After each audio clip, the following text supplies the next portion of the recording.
بسم اللہ الرحمن الرحیم۔ حضرت آسیہ نے اللہ سے دعا مانگی، اے میرے پروردگار، میرے لیے جنت میں گھر بنا دے، مجھے فرعون اور اس کے برے عمل سے نجات بخش دے اور ظالم قوم سے چھٹکارا دلا دے۔ حضرت نوح علیہ السلام کے پوتے مسرام بن حام جس علاقے میں آباد ہوئے اس کا نام مصر پڑ گیا۔ یہی قبطی قوم پروان چڑھی اور فرعونوں کی حکمرانی ہو گئی۔ پھر جب حضرت یوسف علیہ السلام مصر کے حاکم بنے تو ان کے والد حضرت یعقوب علیہ السلام اپنے باقی بیٹوں سمیت مصر منتقل ہو گئے اور گوشن کے علاقے میں آباد ہوئے۔ انہیں بنی اسرائیل کے نام سے پکارا جاتا ہے۔ فرعون رمیسس دوم کو نجومیوں نے بتایا کہ بنی اسرائیل میں اللہ کا ایک نبی پیدا ہوگا جو تمہارے اقتدار کا خاتمہ کرے گا اور اسی کے ہاتھوں تمہیں موت آئے گی۔ فرعون نے اس خطرے سے بچنے کی پیش بندی یوں کی کہ بنی اسرائیل کو غلام بنا لیا۔ وہ ان سے گھٹیا اور ادنیٰ کام کراتا، ان کے ہاں پیدا ہونے والے لڑکوں کو قتل کرا دیتا اور لڑکیوں کو زندہ رہنے دیتا۔ اسے معلوم نہ تھا کہ اللہ فیصلہ کر لیا ہے، سورہ بقرہ، کہ کمزوروں پر احسان کر کے اقتدار ان کے حوالے کرے۔ چنانچہ فرعون کو انجام تک پہنچانے والا بچہ بنی اسرائیل کے ہاں پیدا ہو کر رہا۔ حضرت موسیٰ علیہ السلام کے والد کا نام عمران اور والدہ کا نام ایارخہ، اسی نام کو یوقبت بھی کہا جاتا ہے۔ انہیں اندیشہ تھا کہ ظالم فرعون ان کے بچے کو پیدا ہوتے ہی مروا دے گا۔ ماں کو اللہ کی طرف سے پہلے ہی وحی آ گئی، بچے کو دودھ پلانا اور جب اس کی جان کو خطرہ ہو تو اسے دریا میں ڈال دینا اور ڈر یا اندیشہ نہ رکھنا۔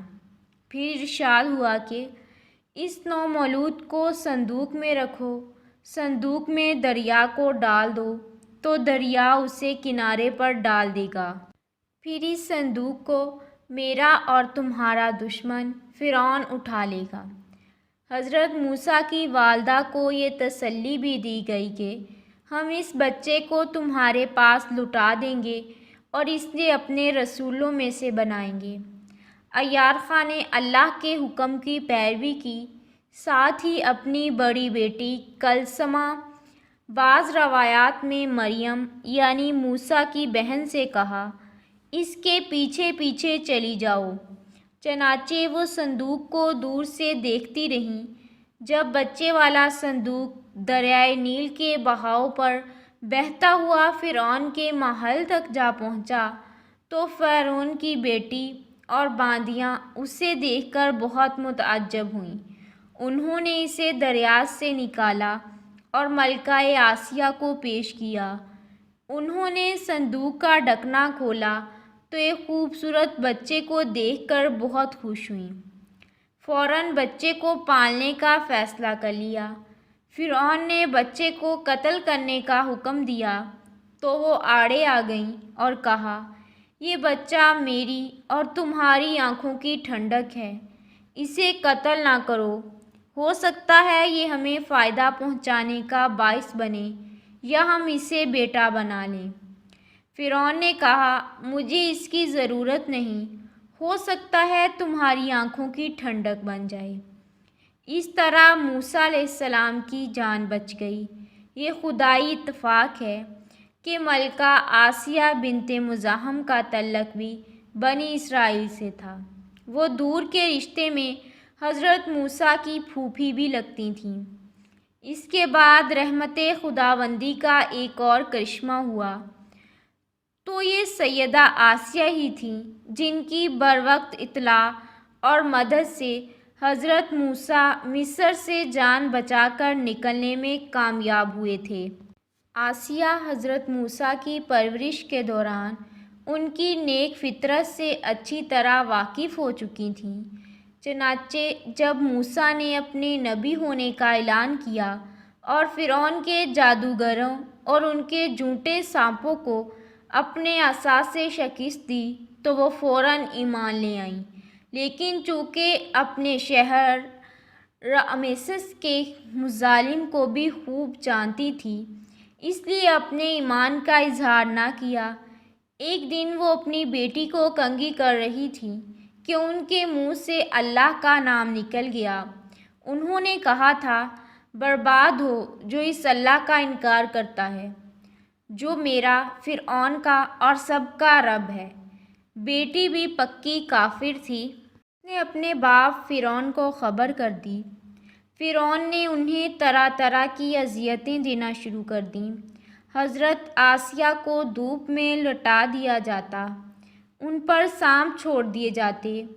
وہ جواب دیتی، میں موسیٰ اور ہارون کے رب پر ایمان رکھتی ہوں۔ فرعون نے ان کے کئی عزیز ذبح کرا دیے، لیکن انہوں نے پھر بھی فرعون کو رب نہ مانا۔ آخر کار فرعون نے ان کے ہاتھ پاؤں کیل گاڑ دیے اور سینے پر بھاری چٹان گرا دی۔ حضرت آسیہ نے اللہ سے دعا مانگی، اے میرے پروردگار، میرے لیے جنت میں ایک گھر بنا دے اور مجھے فرعون اور اس کے برے عمل سے نجات بخش دے اور مجھے ظالم قوم سے چھٹکارا دلا دے۔ روایات میں آیا ہے کہ حضرت موسیٰ یہ دلدوز منظر دیکھ رہے تھے۔ انہوں نے بھی دعا مانگی، اے اللہ، رنج و درد آسیہ سے اٹھا لے۔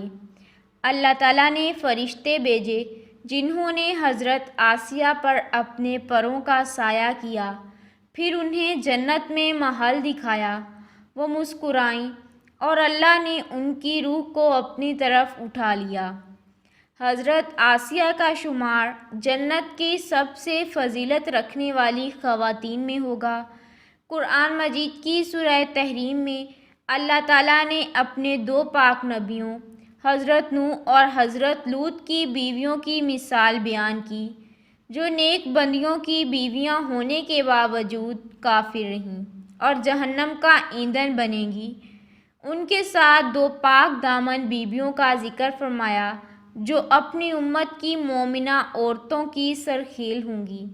ایک فرعون کی بیوی آسیہ، فرعون جیسے کافر اور اللہ کے نافرمان کی بیوی ہونے کے باوجود اللہ پر ایمان لائیں۔ دوسری حضرت عیسیٰ کی والدہ مریم بنت عمران۔ جب حضرت موسیٰ ایک طویل جدوجہد کے بعد غالب آئے تو رامسیس ثانی انتقال کر چکا تھا اور اس کا بیٹا مفتاح ثانی فرعون بن چکا تھا، اور وہی اپنے لشکر سمیت دریائے نیل میں غرق ہوا۔ اللہ کے حکم سے نومولود نے کسی بھی دایا کا دودھ پینے سے انکار کر دیا۔ ہم نے موسیٰ پر دائیوں کے دودھ حرام کر دیے۔ محل والوں نے ایسی عورت کی تلاش شروع کر دی جس کا دودھ اس بچے کو موافق آ جائے۔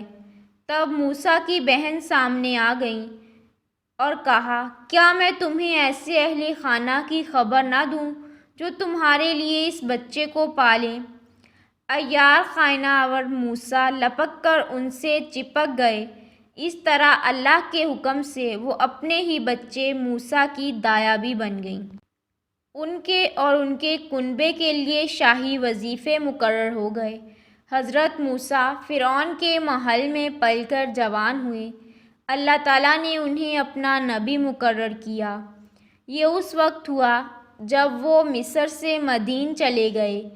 اس واقعے میں بھی بعض روایات کے مطابق حضرت موسیٰ کو حضرت آسیہ کی مدد حاصل تھی۔ تفصیل کے مطابق جب حضرت موسیٰ سے قبطی مارا گیا